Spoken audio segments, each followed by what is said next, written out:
So we were both going to Utah State at the time, and we had a lot of mutual friends, but we had never met each other. And so a big group of us went down to Phoenix, Arizona, and then to Rocky Point, Mexico for spring break. We went down with a guy's car. She went down.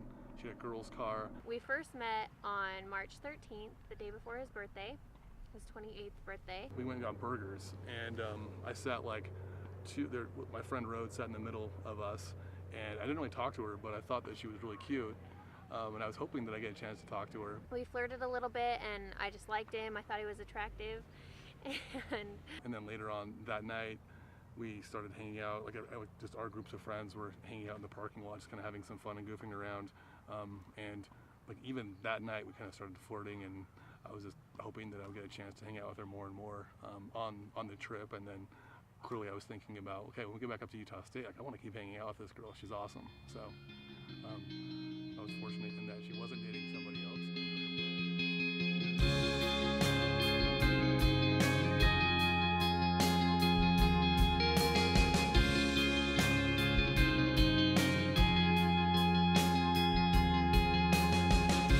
It's looking like a limb torn or all together just taken apart.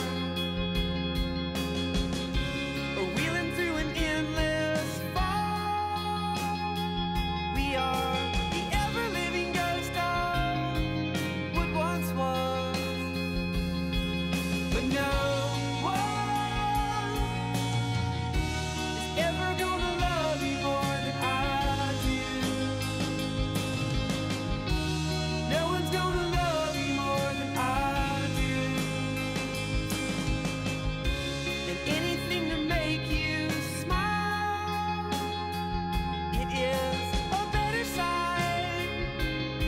of you to admire,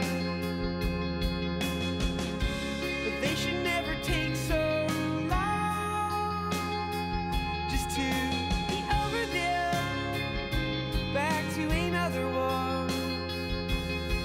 And no one is ever gonna love you more than I do.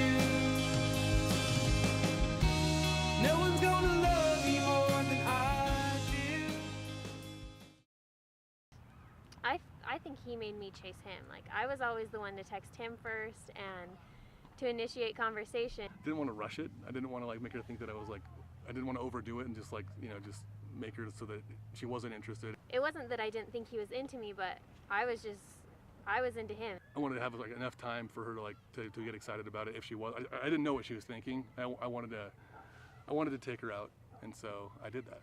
I asked her out. We had like a birthday party at my house the day we got back. Oh, it was like the next day after we got back from Mexico. So he came to that. I invited him over, and we had planned on getting together and like hanging out at the party.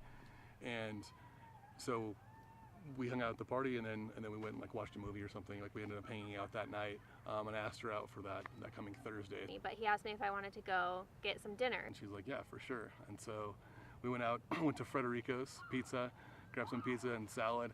I don't think either of us ate very much. We were both pretty nervous, even if we didn't want to admit it. We were both really excited to be there and to be there with each other. I didn't know that at the time, but I learned that after as we talk about it now. Like, neither of us really ate that much. So I think I had like one piece of pizza, and it was just, I'm taking the rest to go. I'll eat it tomorrow when I'm not this nervous. That was our first date, and then after that there was no nervousness, no awkwardness. It was just like normal. And even with the nerves of the first date, it was very comfortable, and it always has been between us. I felt like we'd been dating forever. When things start splitting at the seams, and now the whole thing's tumbling down. Things start splitting at the seams, and now things start splitting at the seams, and now it's tumbling down.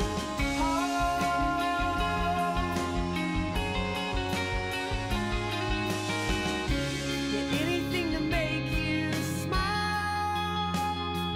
You are the ever-living ghost of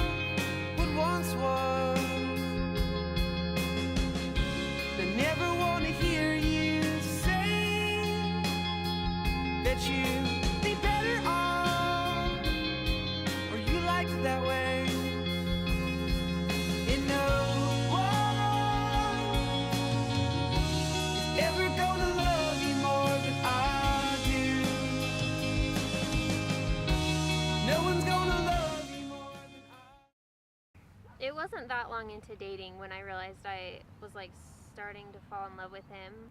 Just having it be that comfortable, and like I said, just like the chemistry that's been there since the very beginning has made it very easy to want to hang out with her, and like playing like showing my cards. Like I like you, and I'm fine telling you that after the first date. I remember one night we were hanging out and he just told me that he thought that it would be really easy to fall in love with me.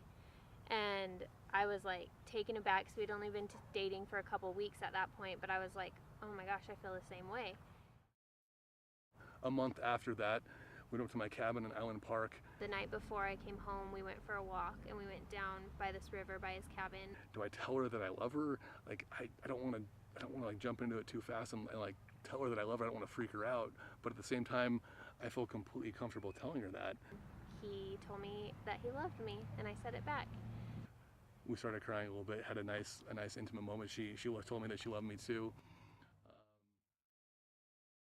We dated together. We were in the same city in Logan and in Salt Lake, transplant, for like 8 months. Talked about getting married a lot. I knew that we would get married, and I knew that a proposal was coming eventually, but I had no idea when. I've been teaching these reading classes for the past few summers, and they needed a supervisor out there, someone who knew the job well and could train other teachers. And so I moved out to San Francisco. We've been dating long distance for a long time.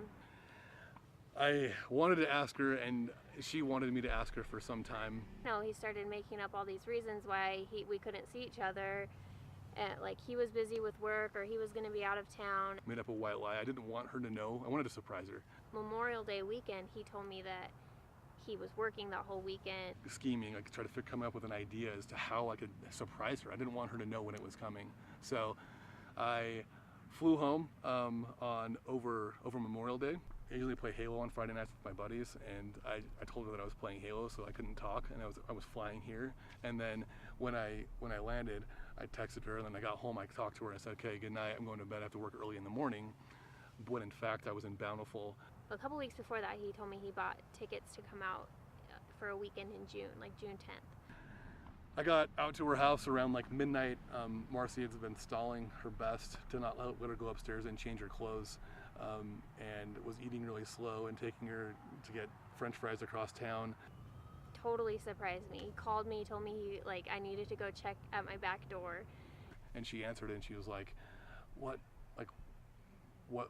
I thought you went to bed like an hour ago. What are you doing up? And I was like, well, I have a surprise for you. I want to tell you something. And she's like, well, what's going on? And I said, well, there's someone at your back door. And I was scared because I thought he had been sleeping for hours and had a bad feeling or whatever. So he was like, just go check your back door. She thought that I had like a bad dream or some premonition of like something in her back door. And I was like, no, it's not like that at all. She's like, Marcy, come downstairs with me. There's someone at my back door. So I made my sister, Marcy, come with me. And the lights turned on, I'm in the back door, I have a whole bunch of flowers. And then I was like, I'm at your back door. And she's like, wait, what? And then right then she opened the door and she was on the phone and she was just, what are you doing here? He was just standing there with like 4 bouquets of flowers, and I was like, what are you doing here? I was so surprised, and he said, I'm here because I want to marry you. And I want you to be my wife. Then he just said a lot of really cute things, and then got down on one knee and said, will you marry me? So it was pretty special.